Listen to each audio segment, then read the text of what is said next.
There are more than 43 million people ages 12 and up who suffer from substance abuse across this country. With these startling statistics, you probably know at least one person who has struggled in your family or one of your friends' families. The crisis has hit my family, so this topic is near and dear to my heart. Trying to combat substance abuse is crucial. It really impacts all of us. It involves treating those affected and preventing future cases through education, awareness, and support. I'm Hillary Topper, and this is Hillary Topper on Air. Today, we have Paul Vecchione, President and CEO of Long Island P.R.E.P. And welcome, Paul, to the show. Hi, Hillary. How are you? So, share with us a little bit about your background and what inspired you to start Long Island PRPE. Can you actually tell us what PREP stands for? Of course, it's Prevention Resilience Enrichment Program. So we say Long Island Prep for short. When I was Correct. creating this company, I probably should have like taken the geographic part out of it, made it a little shorter. But yeah, it was about 6 or 7 years ago when I decided it was time to use my experience and use what I've observed, as an educator with kids, with the teenage population. I'm a teacher here on Long Island for the last 20 years. And like you said, the substance abuse and the mental health crisis is kind of ravaging communities across the United States, and it's no different here on Long Island. So, as a secondary, educator, I kind of observed a lot with either with students or their families. I mean, I can unfortunately count on both hands how many students I've lost to, either suicide or overdose. Um, Student former students, and their families as well. So I kind of saw what was going on with it and decided that, hey, I've seen a lot and I've observed a lot, and I can really use my experience and my observations to kind of help alleviate the problem in terms of kids and the teenage population. So, Paul, tell us what your core philosophy is behind Long Island Prep. Yeah, sure. So, I've done a lot of research. Once I decided to make Long Island Prep a reality, I started learning a lot about addiction and mental health and addiction and drug abuse are brother and sister. They kind of go hand in hand, right? So one is the cause of the other and vice versa. So I did a lot of field work, and I attended a lot of AA meetings, NA meetings, GA meetings, and really observed and talked to a lot of people in the field. And what I found basically was, once people are addicted to drugs, it's probably one of the hardest things to come off of.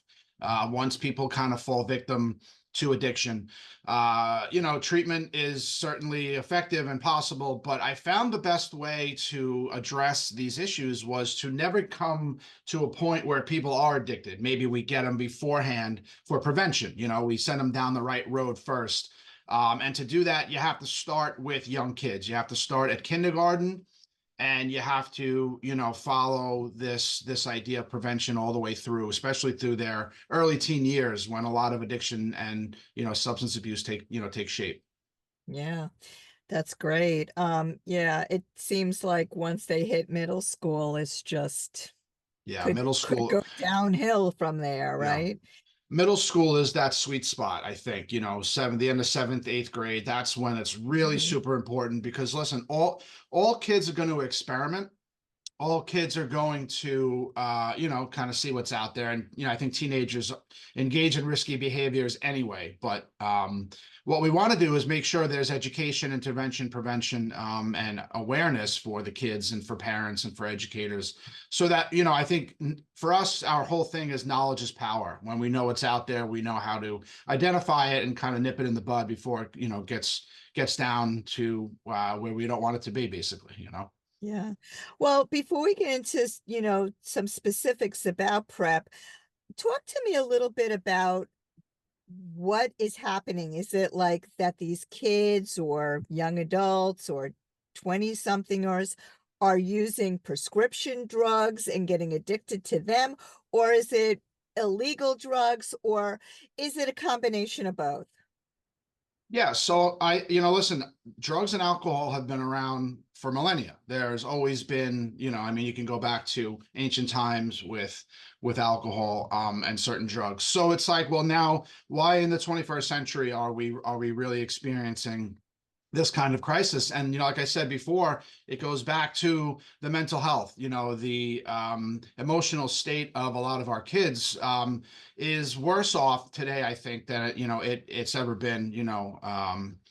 Recently. So the prescription drug crisis began in the mid 90s, right, with the opioid crisis, with OxyContin and the overprescribing of these drugs. And what happened with that is once the government kind of got keyed into the fact that there are these big pharmaceutical companies and doctors pushing these drugs on people, they addicted a generation of people, and it caused hundreds of thousands of of deaths on overdoses. So they started cracking down on the opioid companies, and people who were addicted to these drugs started to realize that they still needed that high from these drugs, so they turned to street drugs, heroin, and unfortunately these days something even stronger, which is fentanyl. So I think it's a combination of both. Like I said, drugs are always around, have always been around, but with the introduction of something like fentanyl, dealers are smart. They're putting it on regular street drugs that unfortunately people are realizing don't realize that it's on them, and what happens is they overdose because fentanyl is an incredibly powerful synthetic opioid. So Wow, that's yeah. terrible. Yep. All right, so let's talk about some of the key programs and initiatives that Long Island Prep offers to the Long Island community. Sure. So, like I was saying before, I think the key to this is education, and education, intervention, awareness, and prevention. So we kind of approach it from three different angles. I think kindergarten through 12th grade, prevention education in our schools, giving the kids all kinds of tools for self-esteem and confidence, family values, community values, things like that. Certain effective strategies to stay off of drugs as they grow up is, part one there. Part two is educating the parents and the teachers, because I found, again, as a teacher, there's a big gap between what teachers know that's happening with a student at school and what parents know at home. So we want to try to fill that information gap so that if there is a child struggling, parents can identify it, get them help, or a teacher can identify it, notify the parent, and get them help. So it's all about closing this gap between what parents and teachers know. And then we've developed a really comprehensive intervention program. I have a special education background, so there's a process. I'm not sure where you are in the country, but here in New York, there's a process called the IEP process for students with disabilities. So basically, they identify an academic problem, and they intervene with the teachers and the school psychologist to put that kid on a plan to intervene and get their academics in line. Well, we kind of took the same approach, but we do it with social emotional learning and substance abuse prevention. So if there's a child struggling at the age of 12, we kind of get them on a plan with a team of people, their parents, their teachers, their school psychologist, their coach, anybody who's involved in that child's life, to kind of figure out what the issue is and set them on a plan for success, intervention plan, with positive alternatives to drug abuse and strategies for improving their self-esteem and confidence so that they can make better decisions. So it's a lot, but it's a three-pronged approach to really kind of hit it from all angles, because those are the things that I noticed throughout my time as a teacher that were missing. So I tried to really kind of fill those cracks. Oh, absolutely. I mean, I think that a lot of students do suffer from self-esteem and confidence issues. I mean, that seems like it's been like that through the years, right? So how do you actually help these kids to build their self-confidence, so that they can resist drugs? Like what kind of programs are you doing? Like doing any kind of scare tactics or what have you? Yeah, so a whole lot. I think that kids will feel like they don't need to go down destructive roads when they feel valued, when they feel connected to their families, to their friends, and to their community. I think when you put a child in something that he or she enjoys, that they're good at, that they can be around people who will kind of bring them up as opposed to bring them down. Teach them social media, strategies for avoiding destructive social media, occurrences, or, just basically building kids up so that they have the tools, so that they know that there are better choices than going down the road to taking drugs, because addiction is avoidance behavior, I think. And when they're missing something in their lives, it's easier to get high or, to get drunk or something to fill that void. Mhm, So we mhm. want to kind of, teach them that there are better, more effective, healthy ways to fill those voids so that they don't have to go down the road to use drugs. Absolutely. That's really fantastic. Thank you for doing Thank you. what you're doing. Before we move on, I just have to say I'm so appreciative of our sponsors and must take this time out to thank them. Please support our sponsors and tell them that you heard about them on Hillary Topper on Air. Special thanks to the Russo Law Group, Long Island Signature Estate Planning, Elder Law, and a Special Needs Law Firm, and Buddha Bath, a natural bath and body care company that offers a wide variety of products, including body butter, bath bombs, soap bars, and sugar scrubs. Now back to you, Paul. So, what impact have you seen from Long Island's PrEP efforts since its inception? Yes, so we're getting great feedback from PTAs and parents and students. I think once we are implementing what we have here, you kind of see how it impacts. I think parents are the biggest partner in all of this because they're around their kids the most. They know their kids the most. And the second most important partner here are the educators because they see the kids second most, I guess.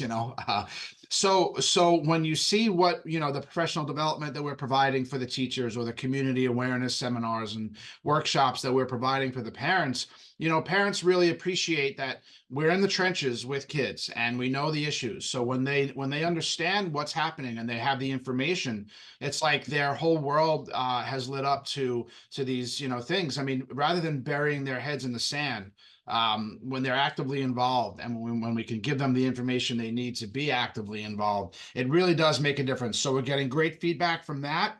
And, we really want to continue doing that because we have a lot of kids out there who need a lot of help. Absolutely. A lot of kids. So, can you share some success stories or memorable moments that stands out in your work with Long Island Prep? Sure. So I want to say last spring, so the spring of 23, we did a bunch of seminars out on the east end of Long Island. We were in Holtzville, we were in Half Hollow Hills, and there was one instance where I was kind of up there doing our thing with the presentations and the workshops, and one parent just kept raising her hand, and I mean raising her hand, raising her hand. You could see that she was really listening and really learning about what she needed to know and what she was there to learn. And she kind of, after the presentation was over, she pulled me to the side and we had about a 45-minute conversation. She told me all about her daughter, how she's struggling with, the social media and the bullying, and she had some, self-esteem and self-image issues. So just kind of being on the ground with parents who are, experiencing this with their children and really kind of giving them some avenues to explore, to help them, to give them hope. I think the biggest thing here is hope, giving parents and students the idea that, hey, you might be struggling, but there's a way out of this and we can help you get you there. So I think just connecting with parents on the ground and having those kinds of conversations. And I've actually heard back from her, I guess about 6 6 weeks ago or so, and she told me she had gotten her daughter help and she's doing better. So, I mean, that's what we're trying to do. We're trying to get to the core of the problem, get to the ground, on the ground with parents, and really kind of help them out for that part of what they're struggling with. Also, there's a group of alternative school students that we helped with the curriculum in a local community here, where we got all kinds of positive feedback with all the things that we, offer with Long Island Prep in terms of how it helped kids. Like, with, one of the things, some girl emailed me that she's still journaling, which is a really good way to improve your mental health. The exercise piece of it, So I mean, there's so much we're doing to help kids, and parents, that it's really making a difference, that I just could not be more, proud of That's what we're actually able to do. so, so awesome. What's interesting about social media is that I think, there's always this perception, like even for adults, they scroll through social media, they see everybody's lives so happy, and they think, oh, how come I'm not happy, right? Like, but Yeah. it's not real. It's not a real thing. So you can imagine what children are thinking when they're seeing, all these friends are getting together and they're not included or whatever, Yep. and it's really, really difficult, to combat that.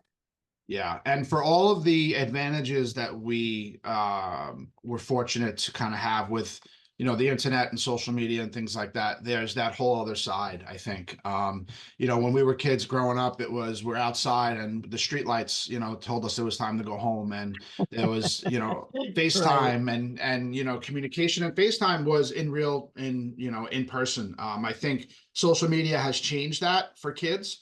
And I think it was Dr. Phil who said it on one of these shows that I just heard. But in 2008, 2009, when the iPhone really kind of hit the market and became available, kids stopped talking to one another and started watching one another. Like you said, on the social media platforms. So I think, too, when bullying took place when we were kids, it was okay. Maybe it happened on the bus to school or in the sandbox or at lunch, but then kids went home and it stopped. They had a break from it before they had to maybe experience it the next morning. Now with social media, it's 24/7. And it's permanently somewhere where they can always look back and see a comment that may have hurt them. So it's really just this onslaught of things that happen because of social media that have changed this entire paradigm. So one of the things we do is educate kids and parents on safe strategies for using social media, safe strategies for being involved in the internet world, because it can obviously have devastating impact if not. For sure. I mean, I remember when my daughter was in middle school, Facebook just came out, and all the kids were bullied. Well, first they bullied her, they bullied her friends, and they called him gay, and it was like a whole big thing. Oh, he's gay. It's like, they where did they get this from, and the poor kid really suffered from this. It was really, really sad. So, and I know this is still happening today. But you're right, like through education and collaboration, we could make a change here. Yeah. So talk to us a little bit about the collaboration with the schools, parents, and community organizations. Like, how do you get involved with this, and really get the word out to them? Yeah, so we've been doing this, like I said, for about 7 years now, and we've been fortunate enough to really connect with a lot of community organizations like PTAs, local libraries who have mental health fairs, school professional development and things like that. And that was what I set out to do, was really kind of connect the parents with the schools, with the community, because when everyone's talking about it and everyone knows about it, it's like there's extra eyes, there's extra ears, and there's extra, layers of prevention and, communication, which can really stop these things from getting out of hand. I think when social media and the internet really hit the market for these kids, there wasn't a lot of people paying attention to it. I think once you get that information out there and you have these extra set of eyes and ears everywhere in school, in the community, with parents, it just adds that extra layer of awareness. And when things happen, when things crop up, you can kind of nip it before it becomes problematic for that child. So that's really what we're trying to do. The key to all of this is that collaboration, is that connection. So the more we're out in the communities doing that, the better off we are, all of us. So tell us how people can get involved with you and, really support your mission. Yeah, thank you. So we obviously have a website. We have we're on the internet. We have social media, but longislandprep.org is where you can figure out, the best way we can service you. We do, a lot of things in the communities. We work with schools. We want to get kind of helping, teachers and parents make that connection, like we were saying, and we want to be able to help kids from the start. So our curriculum for schools starts with kindergarten, goes all the way to 12th grade. So what we're trying to do is partner with schools to, integrate that, as well as our intervention program. So we can tell people all about it. We can come and speak to you. We can speak to you over the phone. We can do it via email, but we are all over the internet, and the best way to reach us is longislandprep.org. And this is a tough question, right? Because you probably deal with so many different people throughout the year. What keeps you motivated and passionate about your work every day? Yeah, thank you. I think for me, it's that I have my own boys. I have three young children who are, coming of age, school age. One is 10, one is going to be 9 very soon, and one is 2. So between my students with my day job as a teacher and my kids at home, it's like I feel like we're the gatekeepers for their future. We have to make sure that when we hand over those keys, that it's a better world than it is today. And being intimately involved in doing that to help my kids, to help my students, to help the parents and my family, that's motivation, enough for me. That's what gets me up every morning to do this. And when we start seeing the results, when we start seeing things kind of turning over, and certain things, it's incredibly rewarding, but we still have a lot of work to do. Yeah. Well, tell our listeners again how they can get involved, how they can, I don't know. I don't, do you take donations? Like what? Tell us what you need from us. Sure. So, again, just reach out to me. P.Vecchione at longislandprep.org, I think, is probably the best way. And then I can tell you all about our programs, what we offer schools, what we offer parents, what we offer community organizations. There's a whole lot there, and there's a whole lot that, we can do for you and for your school. PTAs are good, school officials are good, but reach out, and like I said, longislandprep.org is a really good way to kind of see all of our programs, what we offer, how we can help. But the best way is to go to our website. Now, let me ask you one last question. Sure. So, if somebody is in Oklahoma or Alabama and they're, nowhere near Long Island, can they still get in touch with you? Do you know people in other parts of the country that could help? Great question. Thank you. So, yes, our programs are all available online.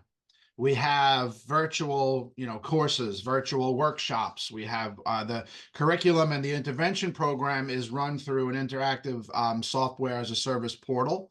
So we can offer it anywhere across the country, which is great, because, Awesome. it's not just Long Island that's, having these issues. It's everywhere. So we wanted to make sure we can reach everybody that needs our services. So yeah, we can do this anywhere and everywhere.